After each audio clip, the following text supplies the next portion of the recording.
On last week's episode of Counting On, Ginger Duggar was admitted into the hospital as the process of her labor began, and this week, we got to see the results. Given that all my sisters have had really big babies, we made the decision to get induced, Ginger explained. That way I won't have the baby past my due date and hopefully avoid the complications they had. Ginger's first night in the hospital went by contractions about 5 minutes apart, and she was eventually given pitocin to speed up the induction process. At that point, the baby was expected to arrive between dinner and midnight, according to doctors. Things are progressing a little slower than we anticipated, but that's one of the risks you take when you start induction, Ginger admitted. At this point, we don't know if this is going to work. It's a little scary. I've heard of people starting pitocin, and it takes a couple of days and they have to take them for a C-section because they don't go into labor. So, I'm a bit nervous at this point. Unfortunately, with the pitocin, also came more intense contractions, and Ginger began to find it harder and harder to cope with the pain.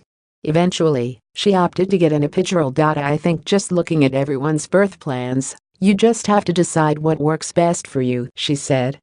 I thought an epidural would probably be best because I was so at the end of anything I could do. I had no energy or strength to continue on, and I couldn't relax. Several hours later, Ginger started feeling some pressure, and it was time for the baby to arrive. Our baby girl arrived at 4:37 a.m., Ginger gushed.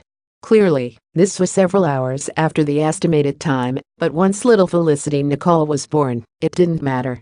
When we held our baby for the first time and heard her little cry, I think both of us were just so overjoyed, she said. She's finally here, after waiting these 9 months, and we have her in our arms.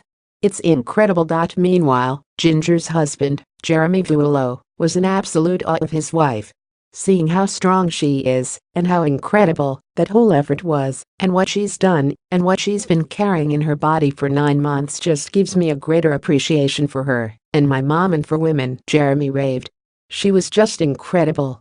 It's kind of surreal. Ginger and Jeremy got some special surprise visitors in the hospital too, her sister, Jessa Seawald, and Jessa's husband, Ben Seawald. Jessa and Ben already have 2 sons of their own, but Felicity's birth definitely got Jessa thinking about a new addition. Seeing all these baby girl clothes and getting these things for Ginger made me think, I would love to have a baby girl one day, Jessa admitted. She later added, I've been experiencing baby fever for quite some time now, and holding a newborn baby definitely made it more intense. At the end of the episode, Ginger and Jeremy finally took little Felicity home and welcomed her to her nursery for the first time. I can't stop staring at her, Ginger gushed. She's so adorable. I can't believe she's ours. And, yes, they changed their first official diaper away from the hospital too. I've changed hundreds of diapers in my life, but having my own little baby, it's just so sweet, Ginger concluded. Everything that you get to do is just the sweetest thing. It's a joy changing her diaper,